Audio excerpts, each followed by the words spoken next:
You are not here by chance. Everything that has led you to this moment, every delay, every heartbreak, every hidden season of waiting was heaven's orchestration. You have reached the divine interruption. When God steps in, everything that stood still begins to move. And what seemed impossible starts to breathe again. Listen closely. The very air around you is shifting. You can sense it in your spirit, the stillness before a divine storm of breakthrough. You may not see it yet, but heaven is rearranging your story. The road that once felt like rejection was, in truth, redirection. Every no you faced was not punishment, it was protection. God was not late. He was preparing the atmosphere for your miracle to rise. The hand of God moves in ways that human logic cannot comprehend. When heaven steps into your timeline, time itself bends in obedience. What was supposed to take years can happen in a moment when the Almighty intervenes. This is that moment, the one where the impossible trembles before the will of God. You have been hidden for a reason, and now the heavens declare that your appointed hour has come. You've felt the weight, the silence, the confusion. You've questioned why certain things ended, why doors refused to open. But the Spirit of the Lord whispers those closed doors were never meant to define your worth. They were meant to preserve your destiny. When God steps in, He doesn't just open doors, He builds new ones that no man can shut. Your name has been spoken in the courts of heaven. Every prayer you whispered through tears has reached the throne. Every sleepless night was seen and recorded. And now, the divine exchange begins: ashes for beauty, mourning for joy, despair for praise. The same place that once held your pain will soon hold your testimony. It is written in the book of Isaiah, chapter 60, verse 22, I, the Lord, will hasten it in its time. That is what heaven is declaring over you. What was delayed is being accelerated. What seemed forgotten is being brought into the light. This is the divine interruption, the moment when heaven steps into your natural and transforms it into supernatural. There is a stirring inside you because your spirit recognizes that this is not just another day. This is the collision between divine promise and perfect timing. You were never meant to blend in. You were designed to be the evidence of God's power on earth. You are entering a season where what once oppressed you will serve you. Every failure will fuel your faith. Every betrayal will become a testimony of grace. The tears you cried will become rivers of anointing flowing through your obedience. You will no longer walk in survival mode. You will walk in divine authority. When God steps in, He doesn't just touch your situation, He transforms you in the process. He anoints the overlooked, crowns the rejected, and raises those buried under doubt. You are living proof that heaven still intervenes. This divine interruption is not chaos, it is realignment. God is not taking something from you. He is positioning you for greater. What you thought was loss was the clearing of the ground for new growth. Do not despise the silence that preceded this moment.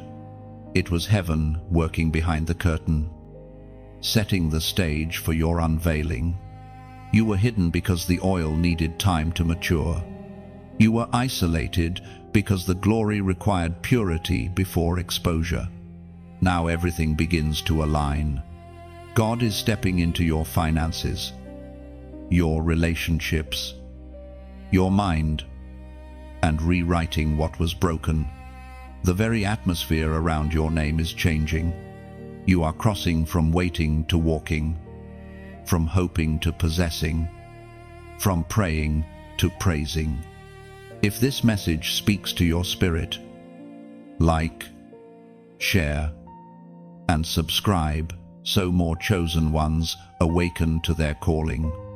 And before you scroll, comment 777 as a prophetic sign that you receive this divine interruption. Your miracle is finally rising. And as you type those numbers, heaven takes notice. Angels record acts of faith, not out of superstition, but out of alignment. This is a prophetic act, your agreement with the move of God that has already begun to unfold within your life. You are marking this moment in eternity. This is not just another video or voice, it's a divine message sent to awaken your purpose. Every act of faith, even a comment of obedience, becomes the key that unlocks what has been waiting for you. Let your declaration echo, "My miracle is rising." Say it with conviction until your spirit believes it, until your atmosphere begins to shift. What you speak in faith today will soon manifest in sight tomorrow. This is how heaven works, through words of belief. Now, breathe deeply. Feel the weight lifting. Feel the shift within your soul. You have entered your turning point, and heaven has confirmed it. Step forward with boldness, because from this moment on, your story will never be the same. You have wondered why God hid you. You have questioned why the doors you knocked on never opened, why the opportunities you chased slipped through your hands. Yet now, in the stillness of your spirit, you begin to understand the hidden years were never punishment, they were preparation. Heaven does not waste pain. Every delay, every silence, every season of obscurity was crafting the strength within you that comfort could never produce. You see, the anointing that rests upon your life could not be born in places of applause. It had to be forged in private battles, shaped in secret tears, refined through rejection. The world saw stillness, but heaven saw training. What looked like inactivity was, in truth, divine investment. God was working behind the curtain, chiseling your soul into the form that could carry the weight of destiny. The hidden years are holy. They do not feel like glory, they feel like being forgotten. You watched others rise, celebrated their success, and wondered if your time would ever come. But heaven was guarding you from premature exposure, for the blessing that arrives before its time can destroy what it was meant to build. God kept you covered, not because you were unworthy, but because you were too valuable to be released before maturity.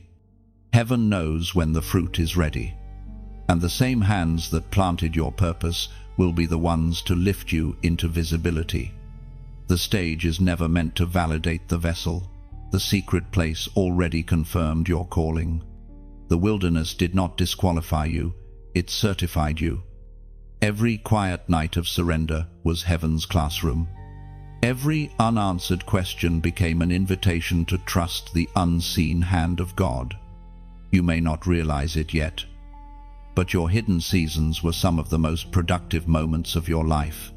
God was teaching you to hear His voice when there was no crowd, to believe His promise when there was no evidence, to hold His hand when you couldn't trace His plan. These were lessons that can only be learned in solitude, because public strength is born in private surrender. There were moments you almost gave up. You looked around and saw no fruit, only waiting. But God was not withholding results, He was strengthening your roots. Because the deeper the roots go, the higher the tree can rise. And when the winds of destiny begin to blow, what has been grounded in faith will never fall. You were hidden, not forsaken. You were delayed, not denied. The hidden years are where the chosen ones are separated from the ordinary. Others chase recognition, You learned to chase righteousness. Others desired validation. You learned to desire presence. God was not trying to break you. He was shaping you into someone who could carry eternal weight with humility. The oil you carry now is costly because it was pressed from seasons of crushing. And though you didn't see it then, the silence of God was filled with strategy. Every not yet was a whisper of mercy. Every closed door kept you from a counterfeit blessing that would have drained your spirit. You thought you were being held back. But in truth, heaven was propelling you forward through unseen alignment. The Word of God declares in the letter to the Romans, chapter 8, verse 28, "And we know that all things work together for good to them that love God." Those words are not poetic, they are prophetic. They remind you that every tear, every delay, every detour was still working for your good. Nothing was wasted. The moments that broke you were the very moments God was building you. The rejections were redirections. The silence was strategy. You were never meant to bloom when others did. You were meant to bloom when heaven commanded it. Timing is not your enemy, it is your escort into destiny. The waiting season taught you endurance, and endurance birthed faith that cannot be shaken. You learned to praise without proof, to believe without confirmation, to love without reward. That is the kind of faith that moves heaven. Now, as the veil of delay lifts, you begin to see why the waiting mattered. The person you became in the shadows is exactly who you needed to be for the light. What once felt like emptiness now reveals itself as transformation. You are no longer who you were. You carry depth, wisdom, and grace that only hiddenness can produce. Soon, the world will see what heaven has been shaping all along. But you will not rise with pride, you will rise with purpose. You will recognize that the applause of men can never compare to the approval of God. And when the spotlight finally finds you, you will not forget the wilderness that taught you to worship without it. So, stand still for a moment and breathe. Remember the silent seasons not as curses, but as classrooms. The years that seemed forgotten were the foundation of everything about to unfold. When you finally step forward, you will realize that the waiting was never wasted. It was divine wisdom in disguise.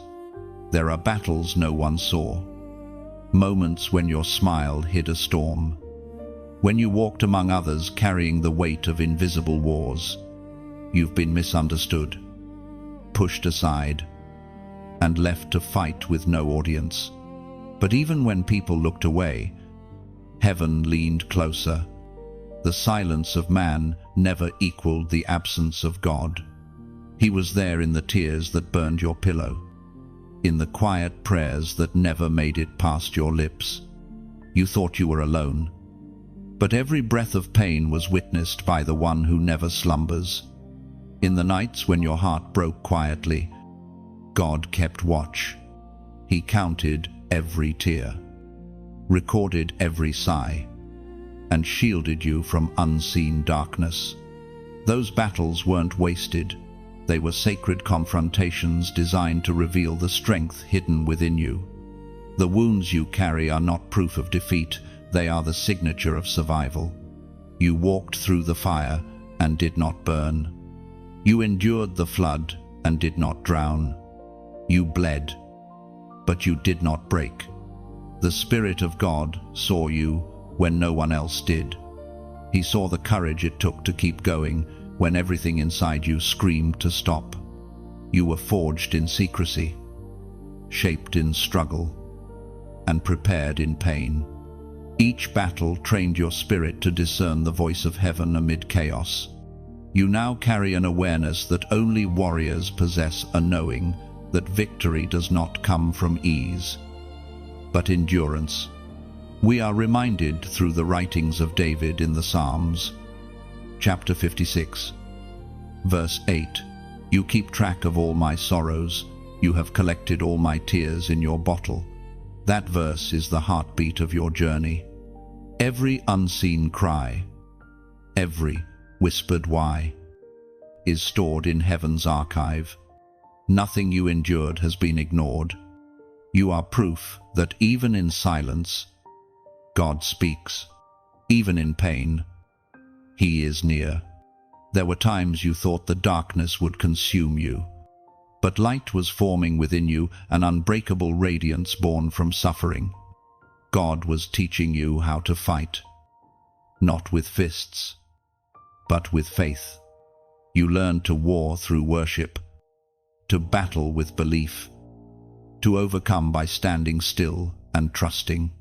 The enemy tried to silence you, but he didn't realize that pressure only purifies the pure. Every trial became a testimony waiting for its moment to be told. You carry within you the memory of battles fought in secret. When others see your calm, they do not see the nights of wrestling, the mornings of surrender, the countless times you chose faith over fear. Heaven saw it all, and heaven smiled, knowing that endurance would one day become empowerment. Every hidden war strengthened the armor of your spirit. You no longer flinch when storms approach, because you've learned that storms don't come to destroy chosen ones, they come to reveal them. You've been trained in adversity so that when divine elevation comes, you'll stand with humility and authority. The pain you faced gave birth to discernment. You can now sense deception before it speaks, sense danger before it strikes. You've developed spiritual instincts that only deep suffering can teach. You are no longer naive to the enemy's tactics. You've seen his patterns, and you've survived them. What you once called breakdown was actually breakthrough under construction. You were never losing. You were being leveled up. Every tear built endurance. Every disappointment built depth. Every heartbreak built holiness. You are stronger, wiser, and purer because of what you've endured. Now, as heaven shifts the atmosphere around you, remember, this pain was never meant to define you. It was meant to refine you. The fire was not your end, it was your beginning. You walked through what others wouldn't have survived. And that alone is evidence that you are marked for more. There's a divine weight that rests upon you now, the weight of someone who knows that endurance is sacred. You are no longer shaken by trials, you interpret them as training. Every loss became instruction. Every silence became signal. And now, heaven prepares to reveal publicly what it built privately. The same hands that caught your tears are now lifting your chin. The same God who watched you fight in secret is about to vindicate you in sight. The battle is shifting not because it's ending, but because you've already won it in the unseen. If this resonates in your spirit, comment, "I'm still standing." When you declare those words, you're not just typing letters, you're releasing truth. It is a prophetic confirmation that what was meant to destroy you only strengthened you. Heaven moves when faith is spoken, and your comment becomes a seal of victory over every unseen battle you've survived. When you write, "I'm still standing," you declare that grace carried you when strength failed. It's not pride, it's proof that divine endurance now defines you. Those words echo through heaven as testimony. "I'm still standing" tells darkness it lost, tells faith it won, and tells your soul that survival itself is sacred victory. Something is stirring in the unseen realm. The atmosphere around your life begins to shift, not by accident, but by divine orchestration. You may not see it with your eyes, but your spirit feels it. The heaviness that once clung to your heart begins to lift. What was once stagnant starts to move. Heaven is rearranging things around you. And though the process feels uncertain, it is a sign that divine intervention is already on its way. The shifts you sense are not random. They are the signals of a coming transformation. The same God who spoke light into darkness is now speaking clarity into your confusion. The same voice that called Lazarus from the grave is now calling your destiny out of hiding. Heaven is realigning people, places, and timing, positioning every element to fulfill what was written over your life before you were born. This is not instability, it is alignment. The ground may feel like it's moving beneath you because heaven is breaking the old foundations that can no longer hold the weight of your next season. You are being pulled out of what is familiar so that you can step into what is divine. The disruption is necessary. It's the sound of purpose awakening. In the natural, it feels like chaos. Friendships fade. Plans crumble. Doors you thought were sure suddenly close. Yet in the spirit, order is being restored. God is removing everything that cannot carry the next level of your calling. What you perceive as loss is often divine pruning. And pruning is always a sign of impending fruit. You are not being diminished, you are being prepared for abundance. Heaven speaks clearly through the writings in the book of Daniel. Chapter 10, verse 12. From the first day that you set your heart to understand, your words were heard. From the moment you prayed, the shift began. The answer didn't delay. It was simply traveling through the unseen. Just as Daniel's prayers were resisted by spiritual opposition, there are forces that have tried to hinder your breakthrough. But even now, angels are fighting on your behalf, clearing the path for what God already promised. Every change in your life, every sudden stirring, every unexplainable movement is evidence that your prayers are being answered.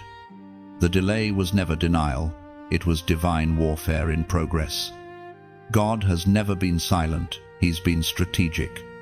The waiting wasn't punishment, it was the building of momentum. Now, the spiritual pressure that has been building for years is about to break open into manifestation. When the atmosphere shifts, it often feels uncomfortable because you're being stretched to fit your next dimension. You can't carry new wine in old wineskins. The version of you that survived the last season cannot sustain the next one. So, God shakes everything that's shallow and exposes what's unsteady, not to shame you, but to strengthen you. He replaces what's fragile with what's fortified. This spiritual shaking has purpose. It's separating noise from truth, distraction from direction, emotion from discernment. You are learning to hear the still, the small voice of God even amid turbulence. That is maturity faith that doesn't need calm to believe. Look around and notice the subtle changes. The way you think, the way you respond, even the people drawn to you. It's all shifting because heaven has changed your frequency. Those who once resonated with your old season can no longer understand your language. You've been upgraded in spirit. You are now tuned to heaven's wavelength. When the atmosphere changes, resistance often intensifies. Don't misinterpret the increased warfare as failure. It's confirmation that breakthrough is near. The enemy always fights hardest right before release. The pressure is not a sign to quit. It's evidence that the spiritual birth is in its final stage. You are learning to walk in faith while everything around you rearranges. You are being trained to trust what you cannot trace. The new season will require a higher sensitivity to God's timing and a deeper surrender to His will. Every sudden shift is pushing you closer to divine alignment. This shifting atmosphere is the prelude to manifestation. You are standing in the middle of an unseen battle and an unfolding miracle. Heaven has already issued the command, and soon the natural will catch up to what the spiritual has already decreed. You may not know the details, but you can rest in the certainty that God is moving.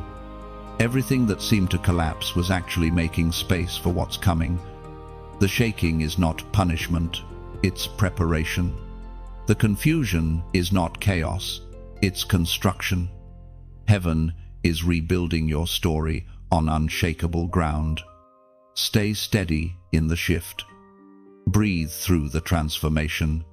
The turbulence is temporary, but the blessing it births will be permanent. What is happening now is heaven's way of saying the answer is on its way. The promise is alive, and your story is about to turn. There comes a moment when heaven's hand touches the earth, and what once resisted you begins to yield. The air itself changes weight. You can feel it, the subtle shift. The quiet ease where once there was struggle. Doors that once refused to open now give way with a whisper. Situations that drained you suddenly align as if they were waiting for your arrival. This is the unfolding of divine intervention. The hour when grace goes before you and favor begins to chase you down. You do not need to strive for what God has already decreed. When heaven moves, resistance loses authority.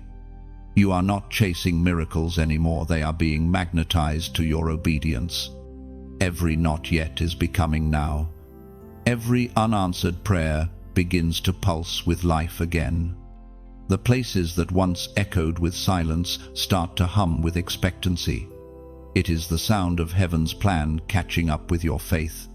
The Word of God reminds us in the book of Revelation, chapter 3, verse 8. Behold, I have set before thee an open door, and no man can shut it. That is what is happening now.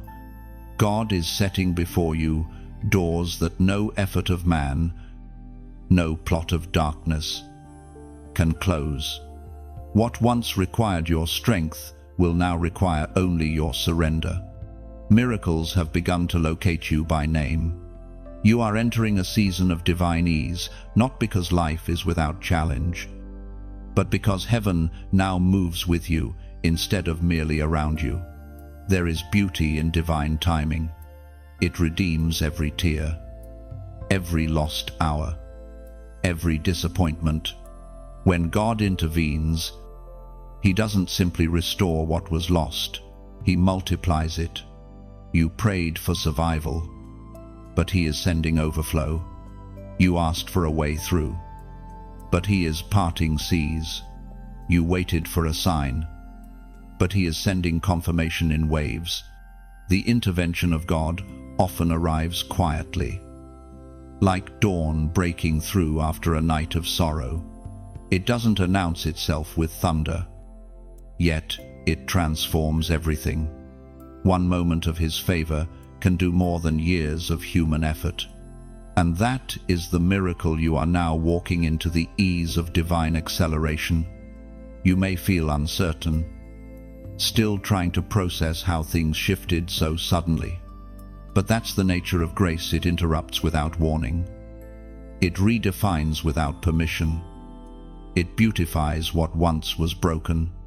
You are living inside an answered prayer. You prayed long ago and perhaps forgot.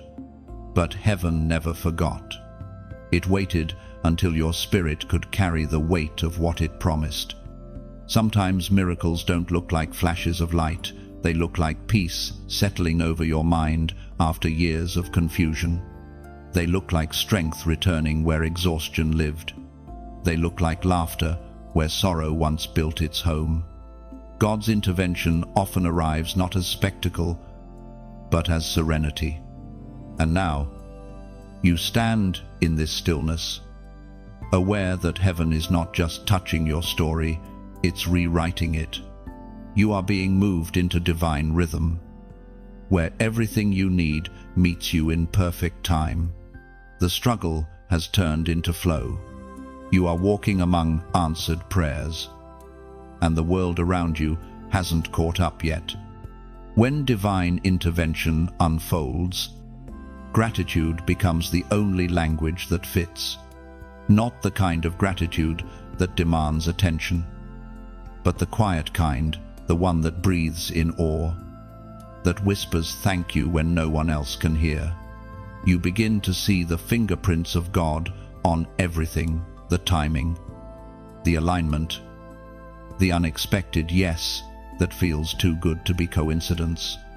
And perhaps, if your heart is stirred, you'll want to mark this moment not out of obligation, but as an act of worship. When the soul encounters the supernatural, it longs to respond. Maybe you'll let your gratitude ripple outward. Your gentle like becomes a candle lit in thanks. Your quiet share becomes a wing that carries light farther. And your whispered subscribe becomes a vow to stay near the voice that reminds you heaven still moves. Let those simple gestures be more than motion. Let them be devotion. The smallest spark can ignite another heart. The simplest echo can carry hope across silence. For when divine intervention unfolds, it invites participation. The miracle does not end with you. It multiplies through you. Every act of acknowledgement becomes a seed that heaven uses to reach another life. And as you move forward from this moment, remember what God opens, no one can close. The same hand that lifted you will sustain you. The same grace that found you will carry you. You are walking proof that when heaven steps in, earth must bow. Every gentle action you take from this moment becomes a prayer in motion, a quiet agreement between your soul and heaven that says, I have witnessed grace unfold. So walk forward softly, carrying light in your hands. The story is still being written, and somewhere ahead, another heart will find its faith because you chose to shine. There comes a moment when the waiting ends, not because time has finished, but because purpose has matured. You have felt the tension of expectation, the ache of prayers unanswered, the quiet wondering if heaven still remembers your name. But now, something begins to turn. You can feel it in your spirit, a shift from delay to divine fulfillment. The things that once stood still are starting to move again. This is the prophetic turning point. Heaven has marked this hour with movement. It's the moment when what was spoken over your life begins to manifest in real time. The wilderness that seemed endless now opens into a pathway of promise. The weight that pressed you down becomes the wind that lifts you higher. You are no longer circling old battles, you are stepping into victory ground. The story of your life is being rewritten by the same hand that authored creation. God never forgot the words He spoke over you. He was simply preparing the world to receive what He placed within you. Every delay was an act of mercy, not neglect. It was heaven, ensuring that the foundation beneath your blessing could hold the size of your destiny. It was proclaimed in the first book of Genesis, chapter 50, verse 20, You intended to harm me, but God intended it for good. That truth now breathes through your story. Everything the enemy used to bury you has become the soil that grows you. Every betrayal turned into a bridge. Every rejection became redirection. You are living proof that what was meant to destroy you can become the very thing that defines you. The prophetic turning point rarely arrives with noise. It comes quietly, like the slow sunrise after a long night. One day you wake up and realize the heaviness has lifted.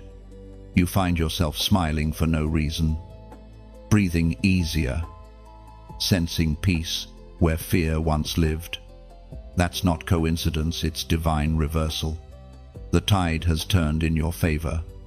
You have stepped out of the chapter of survival and into the season of restoration. God is turning your mourning into momentum. He's taking the ashes of your disappointments and crafting beauty from them. The prayers you prayed in secret are now forming into visible miracles. Even when you cannot see the details, heaven is already aligning the manifestation.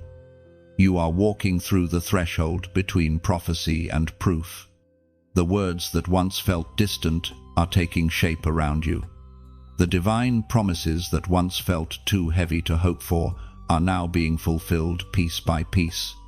The timing of God is not random, it is perfect. And it has finally arrived. When God flips the script, He doesn't just change your circumstances, He changes your capacity.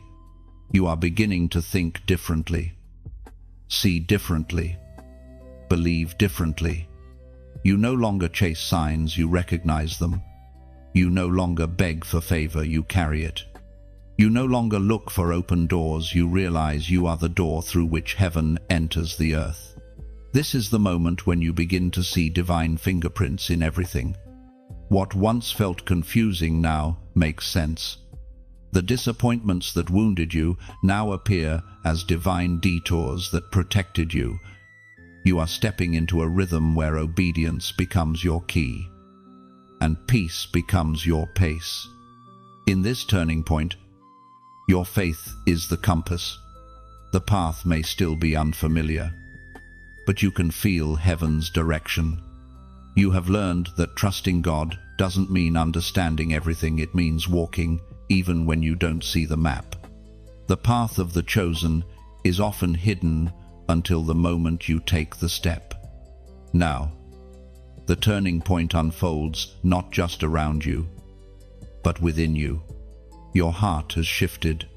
Your thoughts are aligning. The fear that once gripped you has been replaced by divine certainty. You are ready to walk where faith leads without needing to see what's next. That is maturity. That is prophetic fulfillment. If your spirit senses this word is yours, then take a step of faith. Do not let it pass as coincidence. It is divine confirmation that you are standing at your threshold moment. Comment 555 below as a sign of transition, a declaration that you receive this divine shift.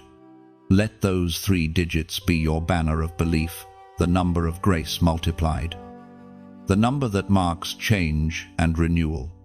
When you write it, see it not as numbers on a screen, but as your prophetic signature, saying, I step into alignment. I welcome my turning point. For heaven is not waiting for another sign.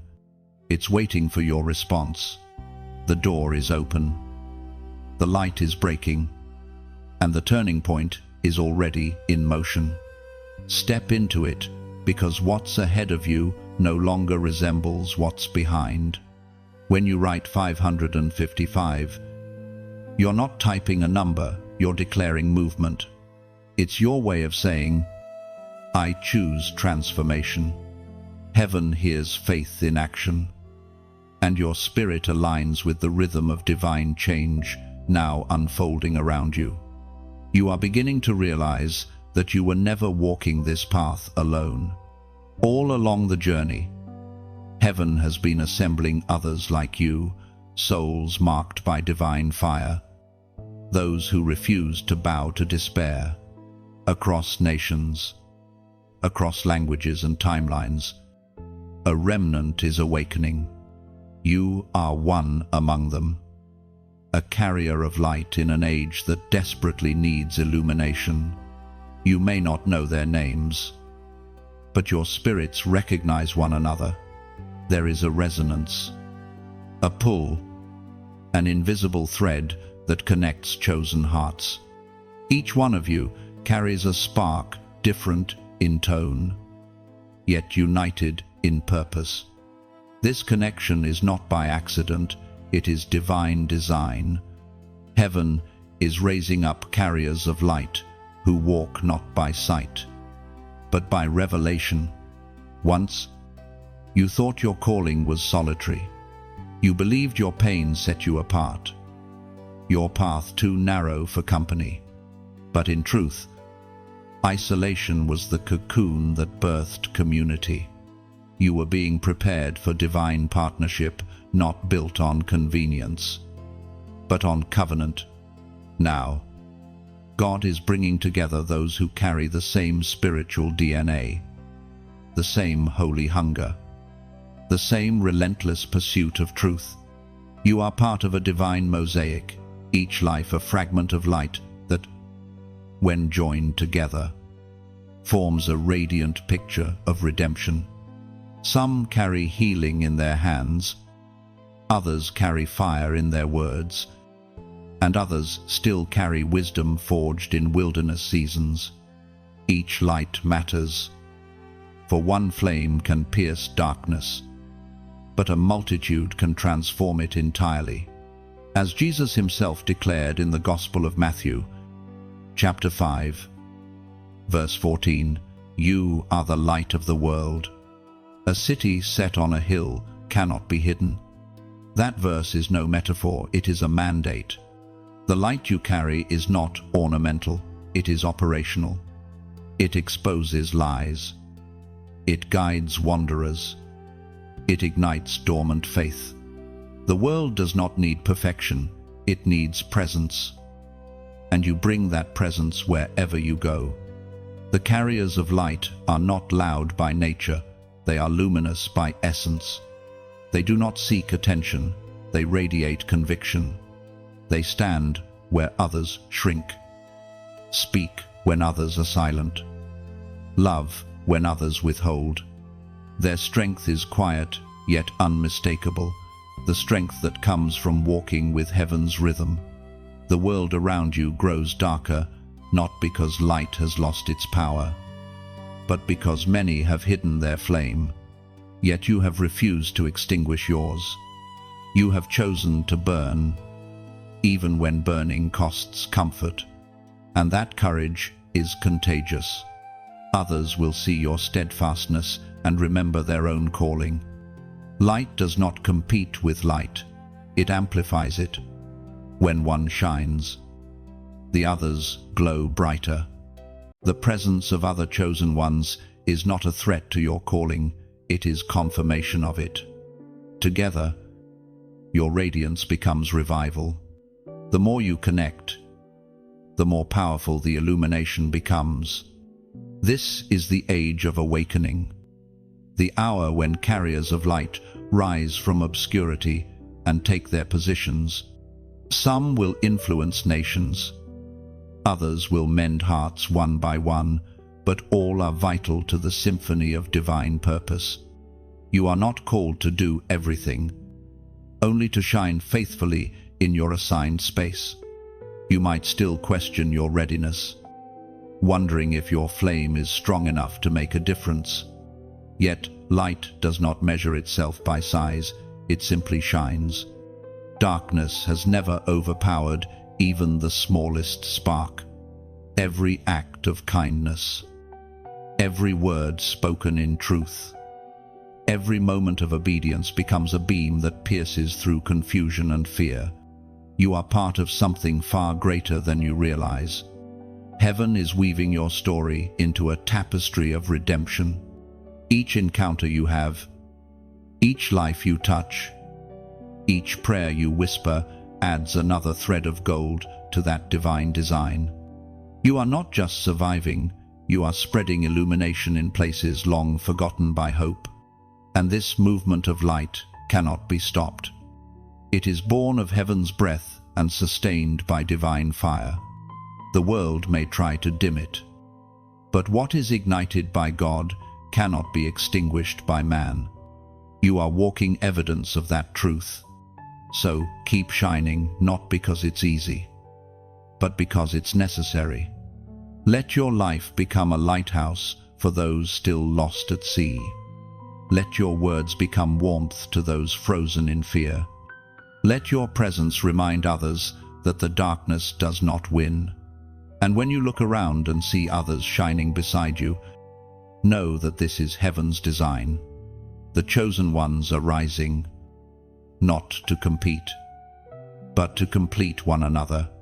The world is about to witness a dawn unlike any before, and you, carrier of light, are part of its first glow. Together, your lights form constellations across the earth, souls burning in harmony, signaling hope to a weary world. Heaven looks upon that glow and calls it victory, not vanity. So, keep the flame alive. Protect it from bitterness. Feed it with faith, and let it guide others home. The darkness trembles wherever such light dares to exist. There are moments in every chosen one's journey when the invisible weight finally cracks. When you hear something break inside, not a cry of defeat, but the sound of chains snapping, you feel it before you see it. The atmosphere around you thickens, your heartbeat slows, and suddenly, you realize freedom isn't coming, it has already arrived. What once bound your mind, your heart, your family line, has lost its authority. This is the breaking of chains, the unseen cords that tied you to fear, to shame, to the cycles of yesterday are being severed by divine power. You may not have seen the chains, but you felt their presence, the limitations, the repeated setbacks, the unexplainable resistance. And now, heaven declares that enough is enough. The time of captivity has expired. You are stepping into liberty that is not borrowed, not conditional, but written into your identity as one redeemed. Freedom was never meant to be a far-off promise. It is the inheritance of the chosen. The same God who raised the dead and opened prison doors now calls your spirit into release. You are not being set free in fragments, you are being made whole in fullness. The Spirit spoke through the Gospel of John, chapter 8, verse 36, "If the Son therefore shall make you free, ye shall be free indeed." These words are not poetic, they are legal. They are heaven's declaration stamped across your name. You are no longer subject to the verdicts of your past. The shame that tried to cling to you can no longer accuse you, because your identity has been rewritten in grace. The breaking of chains doesn't always feel like victory at first. Sometimes it feels like loss, the letting go of people, patterns, or memories that once defined you. There's pain in release because even bondage can feel familiar. Yet God is teaching you to breathe without restriction, to move without fear, to live without apology. Every chain that falls exposes new strength, new capacity, new clarity. Freedom is not loud, it is steady. It doesn't demand recognition, it simply walks out of cages and never looks back. You have spent years in rooms too small for your calling. And now, heaven widens your steps. The walls you built for protection have become open gates. You are stepping through what once scared you. You are walking away from what no longer carries life. The sound of broken chains is holy music. Heaven celebrates when one soul rises from captivity. Angels rejoice not because you escaped, but because you finally realized the door was never locked. The enemy's greatest weapon was illusion, making you believe you were still bound when you had already been set free. There is a peace that follows deliverance, a stillness that confuses the darkness. It is not the silence of emptiness, but the calm of authority reclaimed. You begin to walk lighter, think clearer, and speak with conviction you didn't know you possessed. You start to understand that freedom is not just for you, it flows through you. Every step you take becomes an invitation for others to follow. The chains falling from your life release ripples of liberation through generations. What held your parents? What silenced your ancestors? What tormented your nights? It ends here. You are the interruption in a long line of spiritual captivity. You are the chosen one through whom God rewrites history. The bloodline curse ends where your obedience begins. And in this freedom, you will learn how to love again fully, without fear. You will no longer approach blessings like a beggar, afraid to lose them. You will receive them as a rightful heir. Grace becomes your language. Peace becomes your posture. And courage becomes your daily rhythm. Do not be surprised if your surroundings shift as freedom unfolds. Certain relationships will fade, not because of bitterness, but because their purpose has been fulfilled. Some environments will no longer fit the size of your soul. Freedom expands you, and expansion always disrupts what is too small to contain you. Now, every step forward echoes with purpose. You are not the same person who entered the fire. You have emerged refined, unshackled, radiant. The memories of bondage remain, but only as testimonies of deliverance. You will speak of your past, not in pain, but in power. Remember, this true freedom is not doing whatever you please. It's being fully who you were created to be. It's walking in divine order without chains of fear or pride. You are stepping into that now. The realm where peace replaces pressure and faith replaces fear. The breaking of chains is not a single moment. It's a continuous unfolding. Each day, another layer of heaviness falls away. Each prayer, another link weakens. Soon, you will realize that what once imprisoned you has become the very evidence of your strength. And when you look back, you won't see cages, you'll see classrooms. Every confinement was a lesson in authority. Every lock was a reminder of the key you always carried.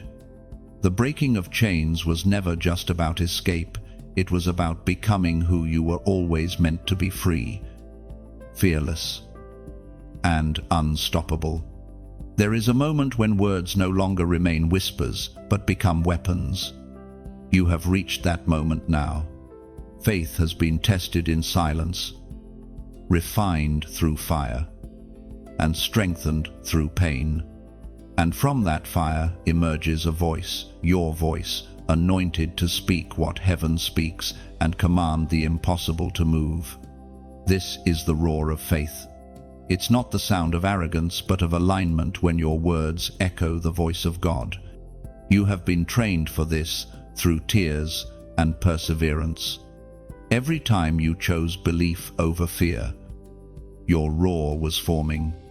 Every time you stood still while storms raged, your spirit was learning the language of power. The ancient words recorded in the Gospel of Mark, chapter 11, verse 23, declare, "Whosoever shall say unto this mountain, Be thou removed, and be thou cast into the sea, he shall have whatsoever he saith." That verse is not theory, it's your spiritual inheritance. Mountains do not move by sight, they move by sound. Your faith-filled words carry weight in the unseen realm. Heaven responds when earth declares what aligns with divine will. This is why silence often preceded your breakthrough, because the moment you finally spoke, everything had to obey. Faith is not timid. It does not beg. It believes. It does not shrink. It stands. When you open your mouth with conviction, your sound carries heaven's authority. The enemy recognizes that voice because it carries the frequency of victory. You are not speaking for yourself, you are declaring on behalf of heaven. Your roar is not always loud in volume, it is powerful in truth. Sometimes it's a whisper in prayer. Sometimes a single word of surrender. Sometimes a declaration made through tears. What matters is not tone, but alignment. Faith's roar is obedience in motion. You have learned through trial that speaking life is not pretending problems don't exist. It's commanding them to bow to a higher authority. You don't deny reality. You redefine it through truth. When God breathed His Spirit into you, He placed in you creative power. The same breath that formed worlds now forms words within you. So, rise and speak. Call things that are not as though they are. Tell fear it no longer has a seat at your table. Tell sickness that healing has come. Tell despair that joy has authority. Tell the mountain of limitation that it must move. For the chosen ones have found their roar. Your voice carries legacy. Every time you speak faith, you awaken dormant strength in those around you. Your declarations ripple through generations, rewriting destinies before they even unfold. What your ancestors could not overcome, your words now dismantle. The roar of faith does not echo, it multiplies. Heaven waits for your agreement. Angels stand by, listening for the words that unlock divine assignments. When you speak in faith, you activate movement. When you declare victory, heaven aligns to fulfill it. The spiritual world responds not to emotion, but to authority, and authority is born from belief. There will be moments when the roar feels small, when your strength seems spent, and your voice trembles. Yet even then, speak. Trembling faith still moves mountains. The roar of faith is not measured by volume, but by surrender. Even the faintest declaration, spoken in truth, carries eternal consequence. Your words are weapons, use them wisely. Do not waste them on worry or fear. Direct them like arrows of light, piercing every shadow that tries to return. Speak peace into chaos, blessing into barrenness, strength into sorrow. Right now, the heavens lean close to hear what you will say next. Will you whisper defeat, or will you release destiny?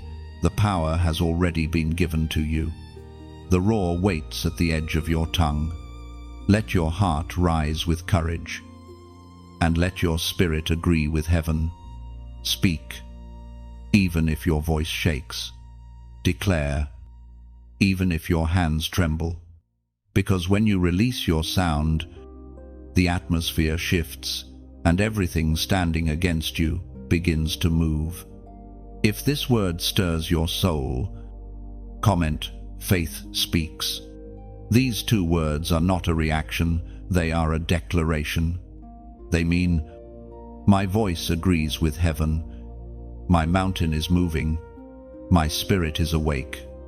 When you write them, it's not just a comment, it's a roar released into eternity. When you type, "Faith speaks," you are not responding to a video, you are answering heaven.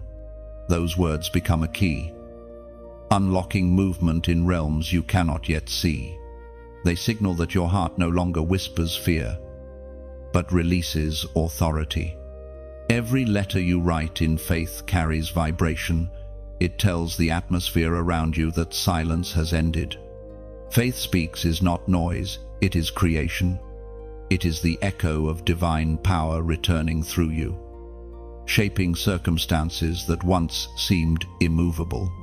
So write it, not as habit, but as covenant. Let it be your agreement with God that from this day forward, you will not speak from pain, but from promise. You will not echo worry, you will echo heaven. You never knew how close you were to breakthrough until the fire came. The flames that once frightened you now surround you with light. Every spark that tried to consume you has become the glow that crowns you. You stand, not as one burned by suffering, but as one refined by it. The pain that once made you question everything has become proof that heaven never abandoned you. This is the moment where fire becomes favor, where trials transform into triumph. You were never meant to perish in the flame. You were meant to emerge from it radiant, purified, unstoppable. Fire has a language, and you have learned to speak it. You know now that divine heat is not meant to harm, but to reveal the gold hidden within your soul. The prophet Zechariah recorded these eternal words in chapter 13, verse 9. I will refine them as silver is refined, and will try them as gold is tried. Refinement is never easy, yet it is always divine. It burns away illusion, melts away pride, and exposes what was eternal all along. You did not lose yourself in the fire, you found your truth. The flames that surrounded you did not destroy your worth, they revealed it. Fire does not come to destroy chosen ones, it comes to distinguish them. The heat that others run from. You endured. You did not escape the flames, you walked through them, guided by unseen hands. Every moment of pain became a prayer. Every tear became a spark of resilience. You learned that the greatest miracles are not found outside the fire, but within it. The fire crowned you. It marked you with wisdom that cannot be taught, only experienced. It gave you eyes that see beyond pain, and a heart that carries compassion for others who are still in their own furnace. What once burned now blesses. What once hurt now heals. The fire didn't make you bitter, it made you brilliant. And now, when people look at you, they see the shimmer of something divine. They see the reflection of one who has walked through trials and come out radiant. You don't need to explain your strength. It's visible in your peace. You don't need to defend your worth. It's evident in your endurance. You wear glory like a garment, and humility like a crown. Those who once pitied your suffering will soon marvel at your radiance. The very story that once caused you to hide will become the testimony that helps others find hope. The fire made sure that no trace of the old you remained, only the refined, unshakable version heaven always saw. There is beauty in this transformation. You are no longer defined by what you went through, but by what you became because of it. You are gold, tested and proven, and gold, once refined, does not return to ore. You cannot go back to smallness after walking through such sacred fire. Now, the question is not whether you survived, it's how you will shine. The world around you needs to see that fire and glory can coexist, that endurance and elegance can dwell in the same heart, that those who walk with God may be scorched, but never consumed. And if your heart feels the quiet pull of gratitude, then let your response be as natural as breath. Maybe you'll let your like become a candle of remembrance, your share a spark passed to another cold heart, your subscribe a promise whispered to stay near the warmth that once found you. There's no pressure here, only invitation, like a gentle fire that asks not to be feared but to be felt. What you do in this moment isn't a transaction, it's an act of communion. You are acknowledging that light is worth spreading, that hope deserves a home, and that truth should travel farther than your own story. Because in a world where hearts grow cold, every act of warmth matters. Your small gestures, your silent yes, your quiet acknowledgement become flames that gather others around light again. Each one who touches that glow will feel what you felt in your darkest night, that the fire which refines also restores. Let your actions, however simple, be your way of saying, I still burn for truth. I still believe in light. And as you do, may heaven record every spark, weaving them into a constellation of faith that continues to guide others through their night. For you, the fire was never your ending, it was your coronation. You are crowned in flame, wrapped in resilience, glowing with grace. The darkness remembers your name, not with fear, but with awe, because it knows the one who emerged from fire cannot be extinguished again. Now you walk not as one scarred by pain, but as light itself, gentle, steady, holy. The fire no longer burns you, it bows before you. Every ember that once threatened you now sings your name in reverence. You have become the flame's testimony, proof that beauty can be born from burning. There comes a point when what you once prayed for becomes the ground beneath your feet.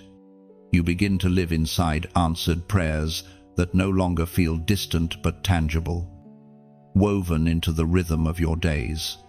The air feels different, lighter, gentler, as though heaven itself has chosen to dwell near you.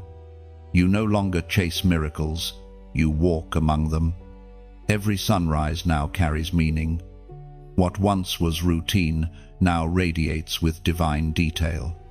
You wake not just to another day, but to evidence that God has been working all along. The smallest encounters shimmer with purpose, the kindness of a stranger, the timing of an unexpected call, the peace that settles over you for no reason. None of it is random. You are walking through a landscape crafted by divine intention. We are reminded through the words of David in the book of Psalms, chapter 23, verse 6, Surely goodness and mercy shall follow me all the days of my life. That verse is no longer something you simply quote, it is something you live. Goodness and mercy have become your constant companions. They trail behind you, fill the spaces you leave, and echo through every step you take. Where once you expected loss, you now anticipate blessing. Where fear once lingered, peace now rests. To walk among miracles is to walk with awareness. The world still moves at its own pace, but you have slowed enough to see the divine woven through the ordinary. What others call coincidence, you recognize as confirmation. What others dismiss as chance, you perceive as design. Each moment is a whisper, each breath a reminder that heaven has not just visited, you are now its dwelling place. Miracles are no longer distant spectacles that happen to other people, they have become the atmosphere of your life. You see them not because they suddenly appeared, but because your vision has changed. The scales of striving have fallen from your eyes, and now you recognize that grace has always been surrounding you. You simply had to slow down enough to see it. You are learning to live gently, to move with rhythm instead of rush. You no longer measure your days by achievement, but by alignment. The most miraculous moments are often the quiet ones, the laughter shared, the calm that comes after a storm, the sense of purpose that greets you when you thought you were lost. These are the footprints of a faithful God walking beside you. Walking among miracles doesn't mean life is without hardship. It means hardship no longer defines you. You now see challenges as classrooms, delays as directions, obstacles as opportunities for divine display. The peace within you has become stronger than the chaos around you. The same faith that once cried out for miracles now thanks God for the ones already present. You have become a witness to the constancy of grace. Every provision that found you at the perfect moment, every door that opened without explanation, every wound that healed before you. Noticed all of these are living testimonies of divine care. Your life, once filled with longing, now hums with gratitude. The greatest miracle of all is not what changed around you, but what transformed within you. Your heart has learned to rest. Your soul no longer wrestles with time, for you've realized that heaven's promises arrive precisely when you're ready, not when you're desperate. You've stopped forcing outcomes and started flowing in divine timing. That shift, quiet but complete, is miracle enough. Now, everywhere you go, you leave traces of that awareness. You carry peace like fragrance, hope like sunlight, and faith like a gentle wind that stirs hearts without needing words. People sense something different about you, though they can't explain it. What they feel is the residue of your miracles, the echo of God's nearness that now moves through your life. Even your silence speaks. It says, "I've seen God move, and I trust Him still." That is the testimony of one who walks among miracles, not boastful, not loud, but radiant with certainty. This is the life of divine companionship. Not everything will be perfect, but everything will have purpose. You may not always understand the path, yet you'll never again doubt the presence that guides you. The world you walk in now is the same one you once wept in, but you have changed. You walk lighter because you know every step is orchestrated by love. To walk among miracles is to live as one who has learned the secret of gratitude, that nothing is ordinary when God is near. You have entered that secret, and from now on, even the simplest breath will remind you that heaven never stopped working for you. You no longer look for signs, you live as one. Every heartbeat, every breath, every quiet step testifies, miracle is not an event, it's your existence. And as you move forward, grace moves with you softly, endlessly turning every ordinary moment into divine evidence that God still walks among His chosen. There is a season in every chosen one's journey when everything overflows. Not a trickle of grace, not a whisper of hope, but an abundant rush that sweeps through every part of your life. The heavens open, and what once came, drop by drop, begins to pour. This is that season, the season of divine overflow. You have known scarcity, the stretching of faith when there was not enough, the ache of watching others receive while you waited in silence.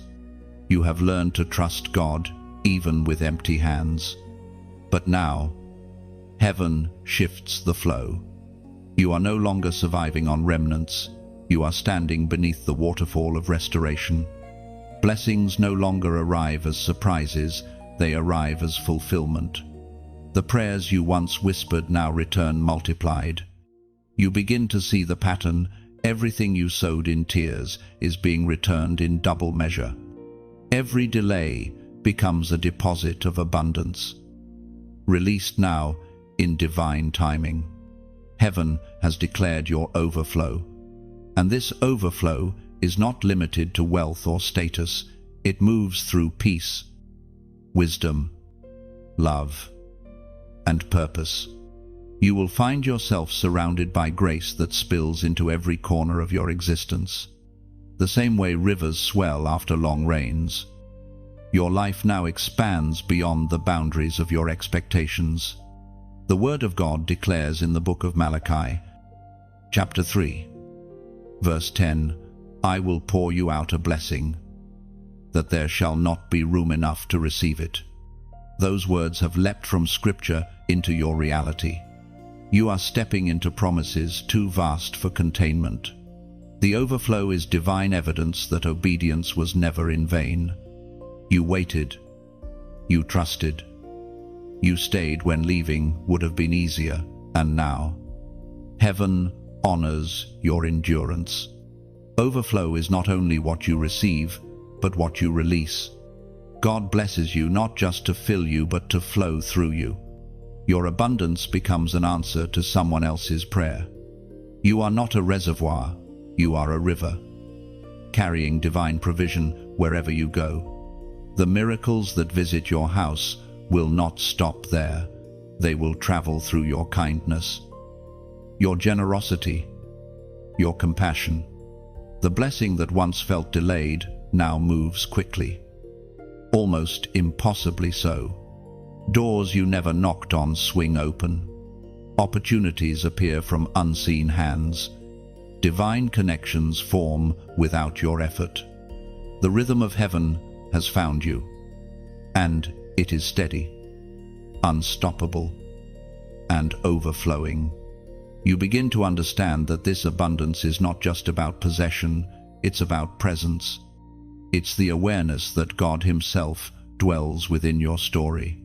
The overflow is proof of intimacy. When your heart aligns with heaven, the external must reflect the internal. Peace flows like a river. Joy grows like a harvest. And favor follows like a faithful shadow. There's something sacred about this kind of blessing. It humbles even as it elevates. You find yourself more grateful than ever, aware that nothing about this overflow was earned. It was grace multiplied, mercy renewed, favor released. You don't feel boastful, you feel responsible to steward well, to give freely, to love deeply. In this season, even your words carry increase. What you speak in faith manifests faster. What you touch prospers. What you dream begins to form in visible ways. The overflow touches not just your needs, but your name. It redefines how others see the grace of God through you. And when you stop to reflect, you realize the same hands that once held so little now carry abundance without fear. You have learned that overflow is not about excess, it's about expression. It's God expressing His faithfulness through your life. You are the living river through which heaven flows. Now, as you stand in this season of plenty, remember that gratitude keeps the flow alive. The more you thank, the more you recognize, the more you give, the more you grow, the more you trust, the more the river widens. Overflow was never meant to end with you, it was meant to move through you. If your spirit recognizes this as your word, comment 444. Let those 3 digits be your declaration that you receive this divine abundance.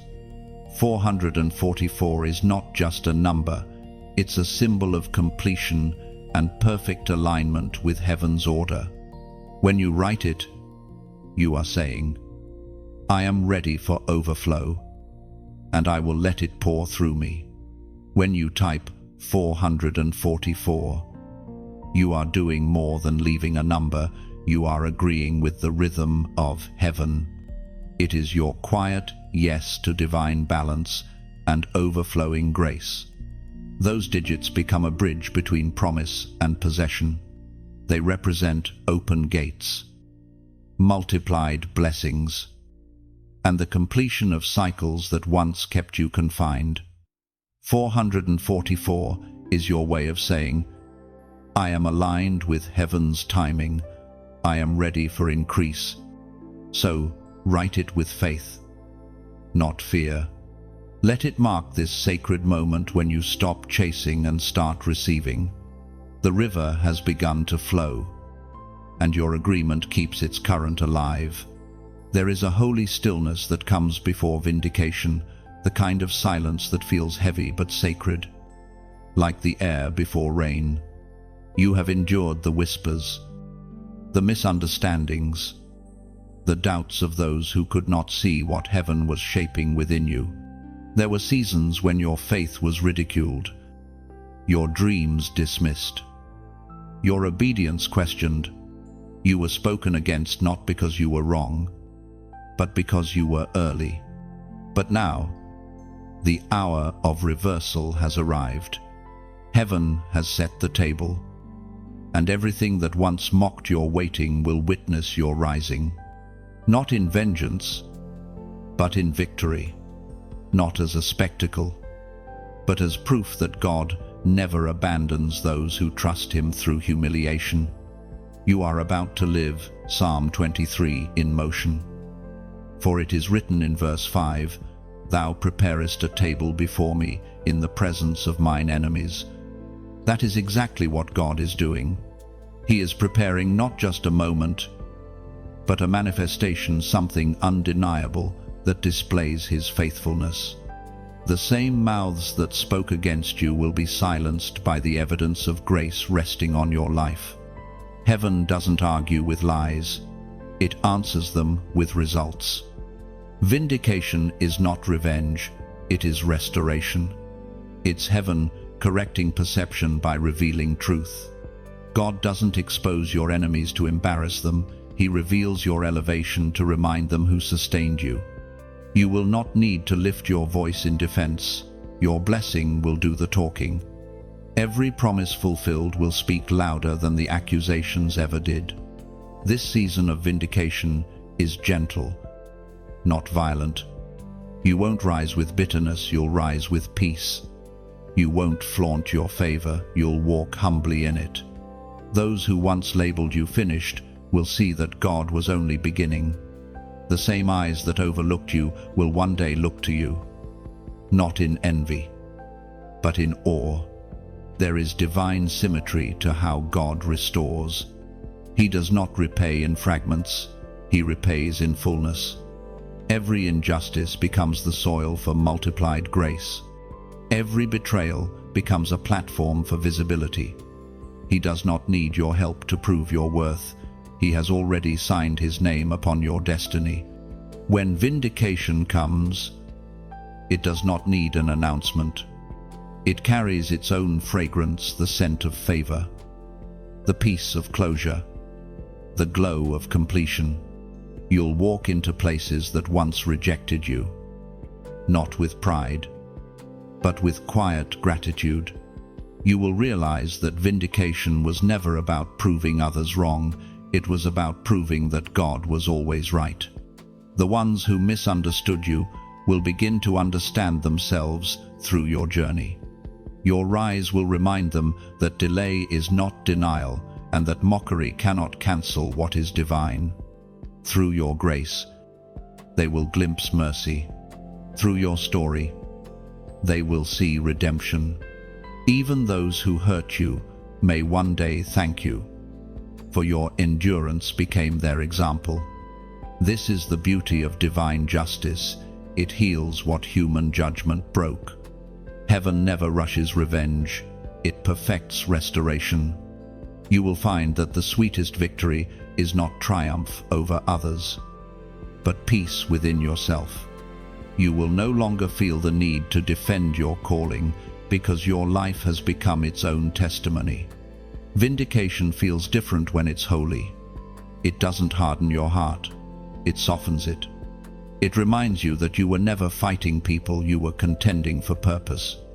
The battles you faced weren't personal, they were prophetic. You had to be misunderstood so that God's understanding could be made visible through you. And when the table is finally set, you'll know that the meal was worth the wait. Every delay seasoned your faith. Every tear salted your wisdom.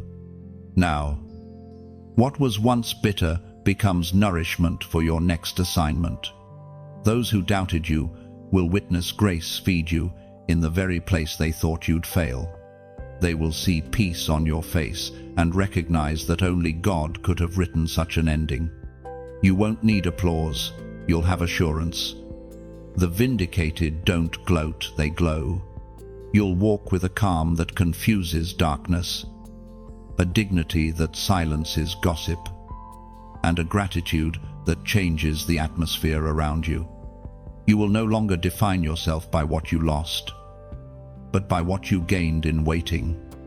For this is what true vindication feels like: peace, not pride; fulfillment, not fury. The God who saw every injustice has rewritten the ending. You are the living evidence that truth cannot stay buried forever. In time, all hidden things rise, and when they do, they shine.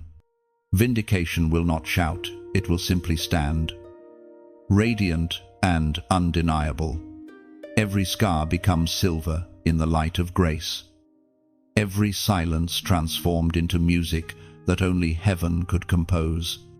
And when you finally breathe in peace, you'll understand justice was never about winning, it was about becoming whole.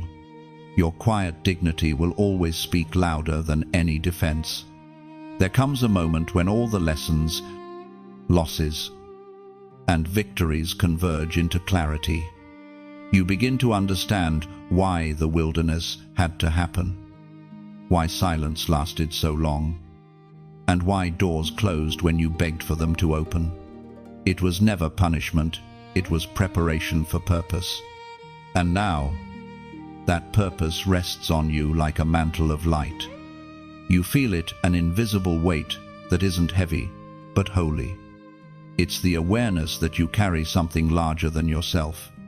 Heaven has entrusted you with a mission, a calling, a divine assignment uniquely written in the ink of your experience. What once hurt you now empowers you. What once broke you now equips you. Every tear was oil for your anointing. And now that oil begins to flow. As written in the book of Ephesians, chapter 2, verse 10, "For we are his workmanship, created in Christ Jesus unto good works, which God hath before ordained that we should walk in them." Those words are your reminder you were designed for this. You are not an accident wandering through existence. You are a masterpiece on a mission. Every gift you carry, every spark of passion within you, was placed there intentionally. Heaven's blueprint for your life includes every detail, even the ones you questioned. The mantle of purpose doesn't arrive with applause.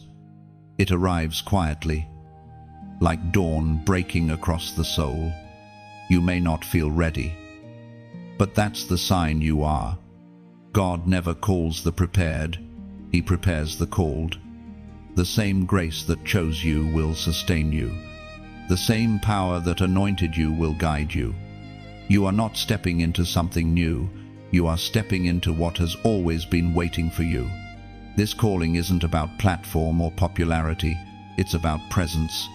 To carry purpose is to carry the heart of God into every space you enter. Some will see your title, others will feel your spirit.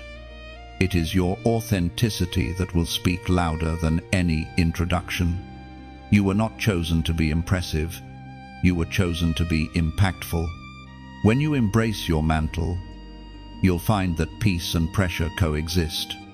Purpose doesn't eliminate challenge, it elevates it. The greater the calling, the deeper the refinement. But now you understand, the fire was never your enemy, it was your forger. Every hardship shaped you to handle holy responsibility without collapsing under its weight. Purpose is not a destination, it's a rhythm, a divine tempo that keeps you aligned with heaven's heartbeat. You'll feel when you're in it. The world may pull, but peace will keep you centered. You'll sense when to move and when to wait, when to speak and when to stay silent. That discernment is your compass. There will be moments when the mantle feels too heavy, when you question if you are worthy of the call. But remember, God never asked for perfection, only willingness. The mantle doesn't rest on flawless shoulders, it rests on faithful ones. When you stumble, grace steadies you. When you doubt, faith whispers the next step. You are walking proof that destiny doesn't depend on flawless execution, but on surrendered hearts. Your obedience carries more power than your understanding. Each time you say yes, heaven moves. The unseen realm responds to your willingness with alignment, opening doors that strength alone could never force. This is your time to walk boldly in what was spoken over you, not with arrogance, but with assurance. You've paid the price in hidden places, and now God trusts you with visible influence. But remember, the mantle is not a trophy, it's a trust. Its purpose is not to elevate you, but to elevate others through you. Carrying this calling means you'll sometimes feel misunderstood again, for divine assignments rarely make sense to human reasoning. Yet this time, misunderstanding won't wound you, it will confirm you. You'll know that the greater your purpose, the less it fits inside the expectations of others. And still, you will walk forward, clothed in grace, armed with wisdom, guided by peace. The same voice that called you will continue to lead you. You are not walking alone, you walk under the covering of heaven. Every step you take in obedience ripples through eternity, touching lives you may never meet. When the mantle of purpose rests fully on you, you will no longer chase meaning, you will embody it. You will no longer search for validation, you will carry revelation. Your very presence will remind others of what's possible when surrender meets divine design. So breathe deeply. The mantle fits you now. The past has refined you. The fire has proved you. And heaven has endorsed you.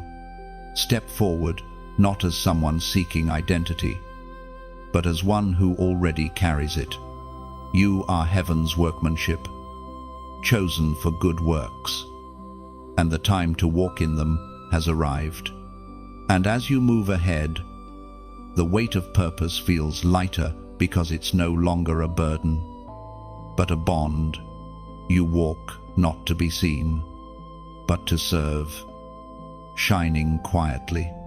There are moments when heaven's whisper spreads through many hearts at once, like wind sweeping across a field of candles.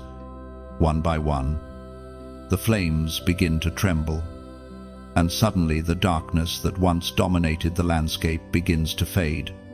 You look around and realize you are not the only one carrying the light. Voices rise, faith stirs, and hearts awaken. The chosen are finding their sound. What began as your personal revelation has become a movement of renewal. You see it in the stories around you, the quiet courage of those who refuse to give up, the kindness that flows like oil from those once wounded, the testimonies that bloom out of ashes. You are witnessing the power of collective awakening.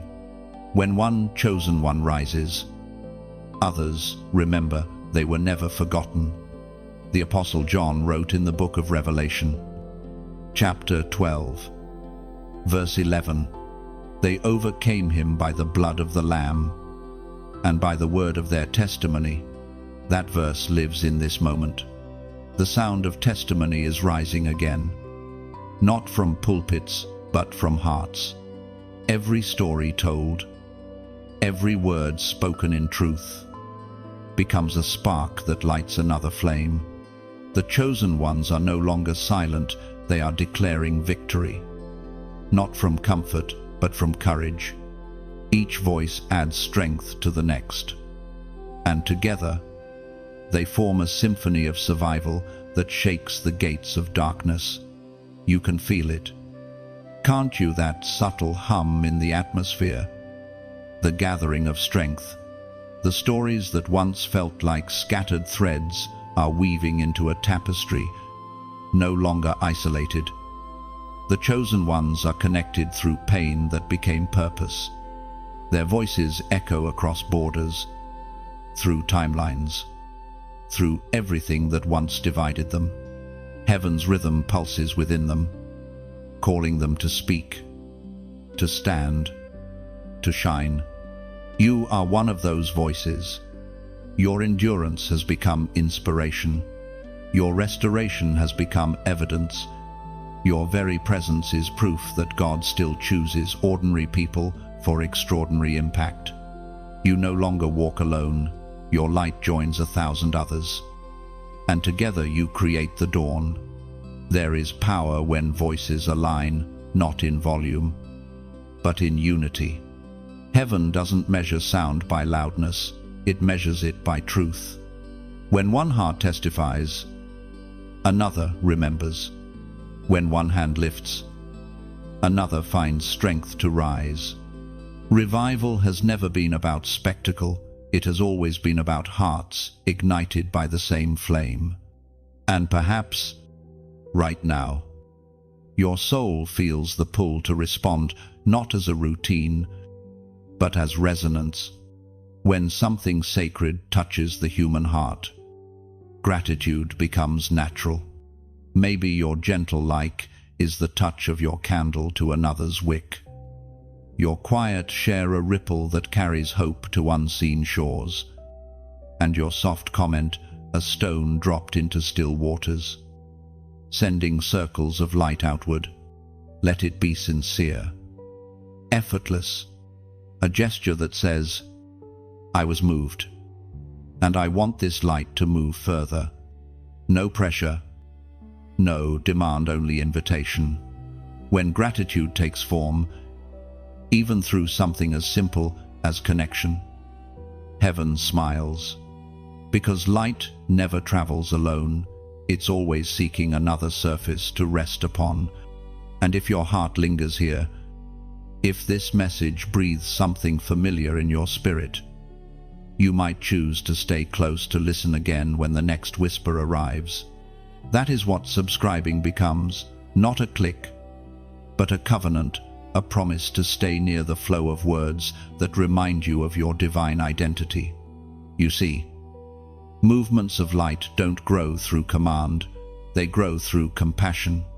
Every time you pass the flame forward, you are joining the great echo of heaven on earth. The algorithm of eternity isn't numbers, it's hearts responding to truth. When your soul aligns with that frequency, you become part of something far larger than you can measure.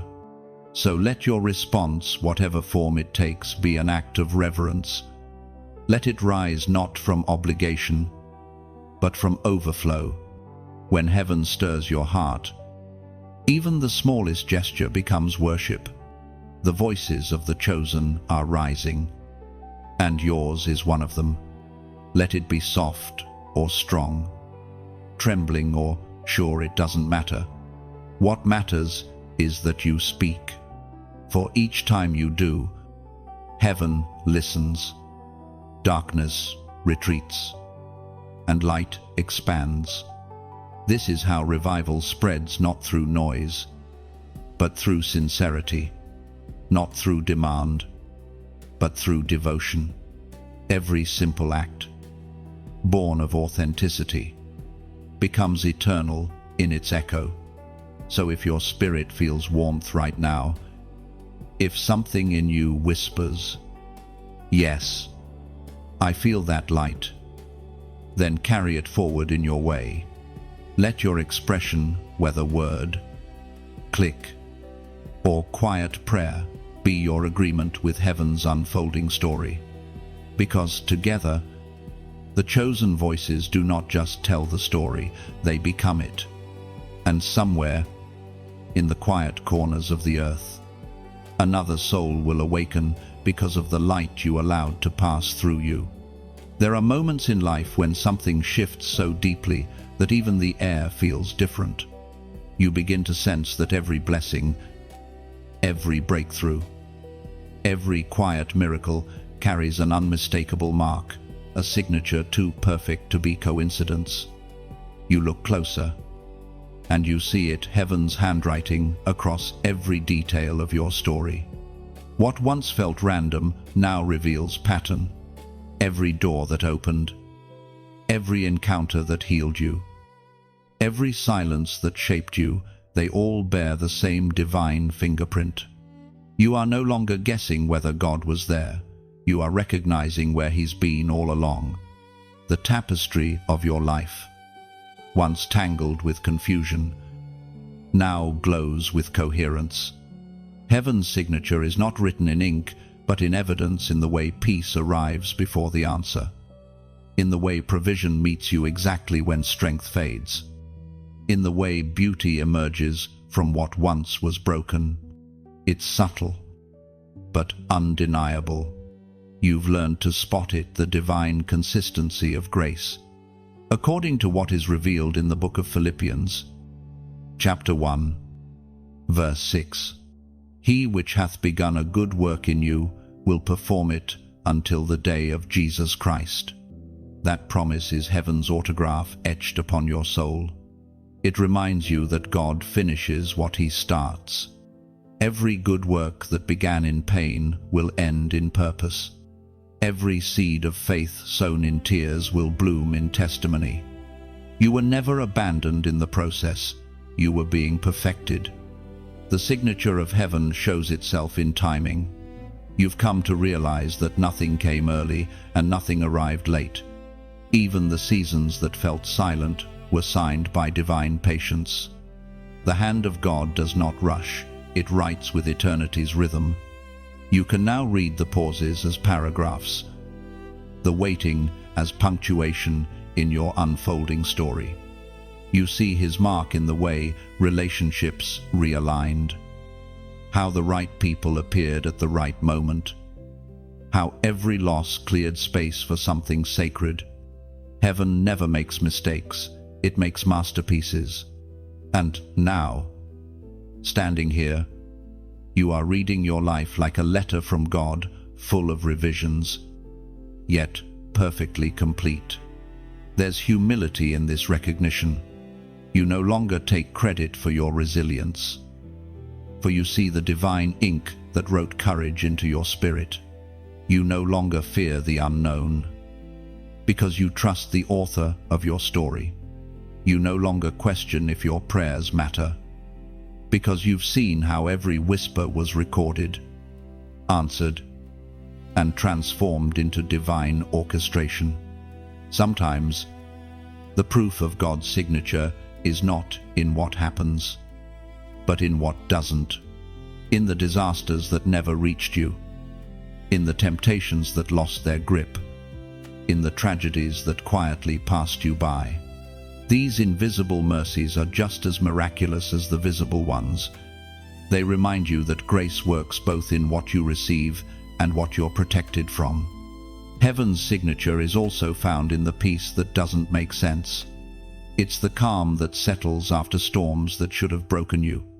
It's the strength that arrives in the middle of exhaustion. It's the joy that refuses to die, even when circumstances give it no reason to live. Those are not coincidences, they are confirmations. Look closely, and you will see that even your scars carry divine handwriting. They are no longer reminders of pain, but of presence. Each one says, I survived, and grace was with me. Each one proves that you are not a story of suffering, but of survival guided by divine artistry. You are, in every sense, a living document of God's craftsmanship. Your words, your walk, your wounds, all of them signed, sealed, and sanctified by purpose. Heaven's pen never slips. It writes through every season with intention. And now you understand the same hand that authored your beginning is already scripting your tomorrow. There is no page wasted, no line without meaning. Every comma is mercy. Every period is peace.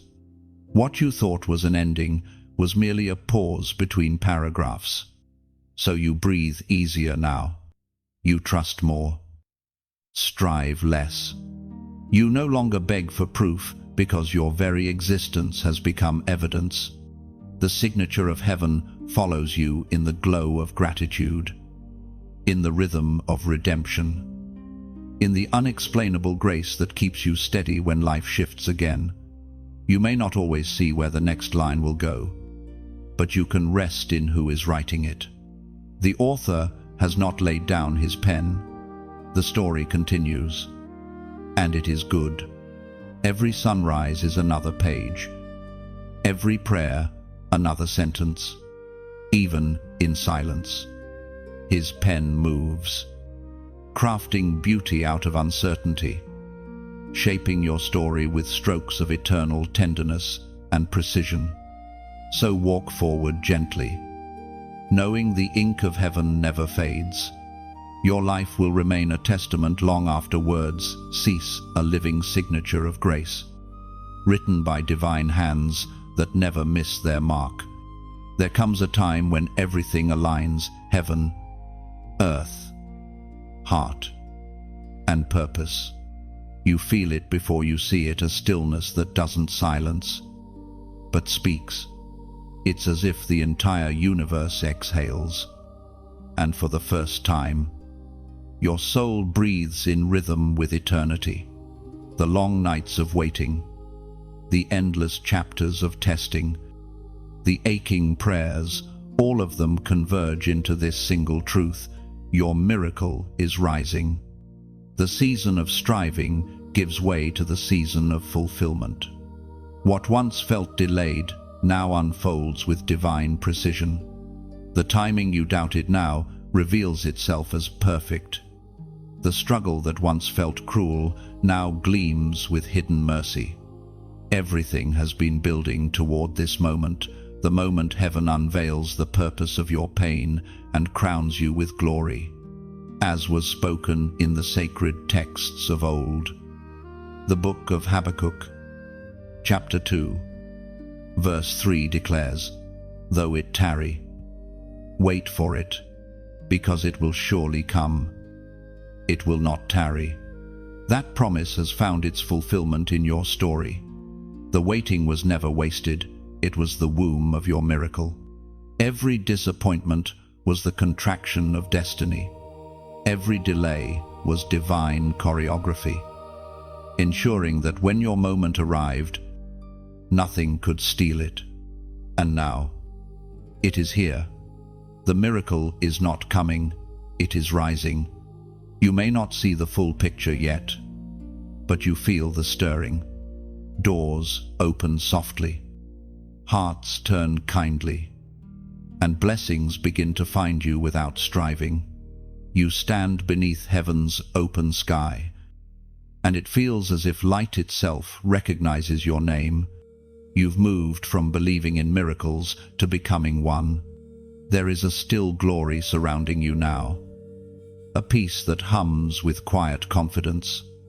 You understand that this is not luck, not coincidence, but covenant.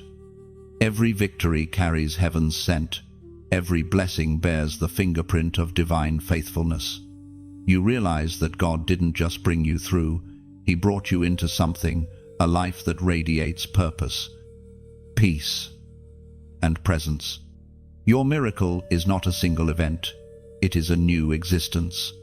It's the way your heart no longer panics in uncertainty, the way gratitude has become your reflex, the way you wake up knowing that grace is enough for the day ahead.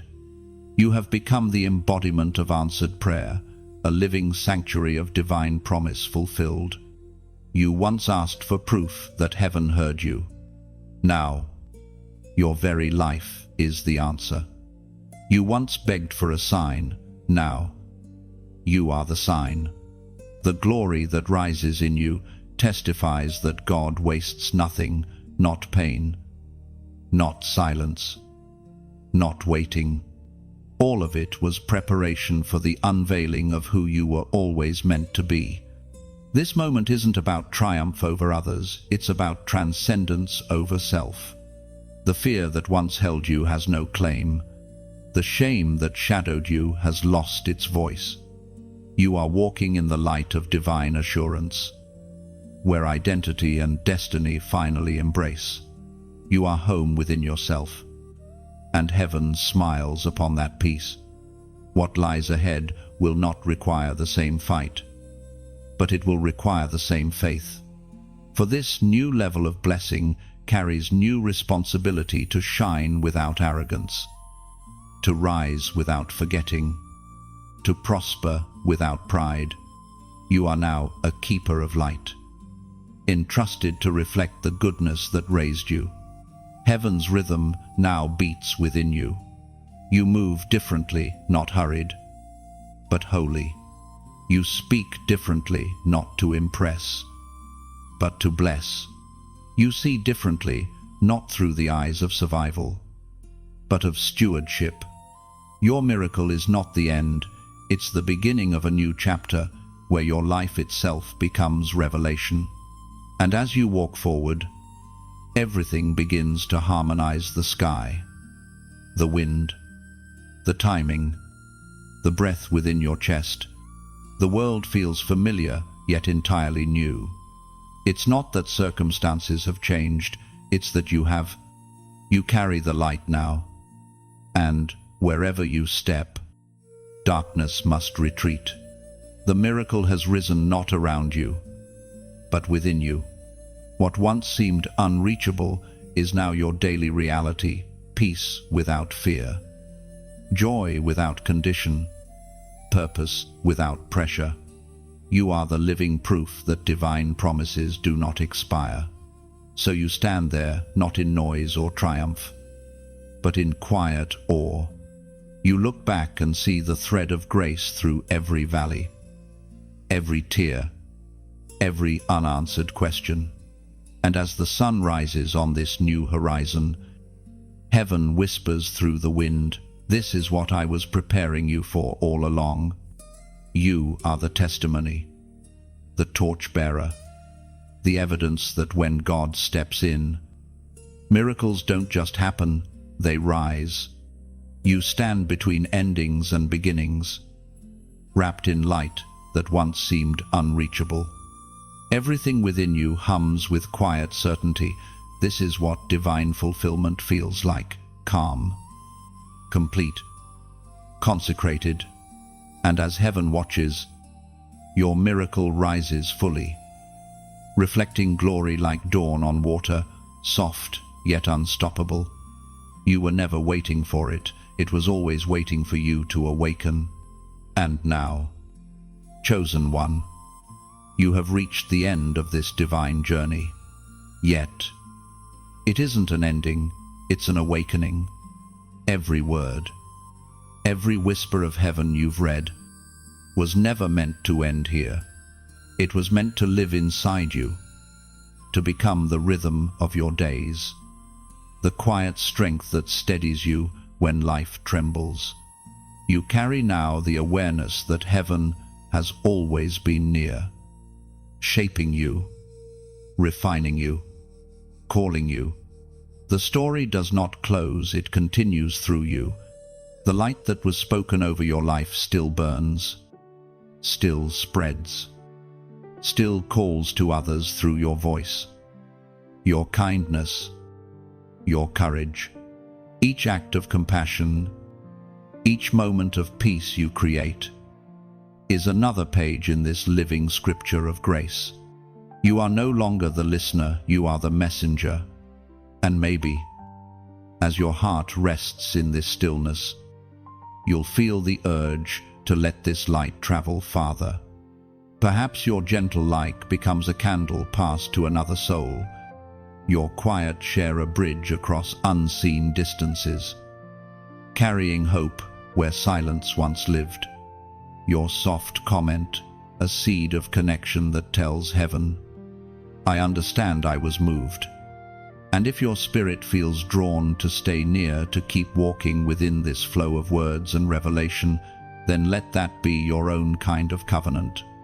Your subscribe is not a click, it is your choice to remain close to the current of light, to return when your soul hungers again for truth.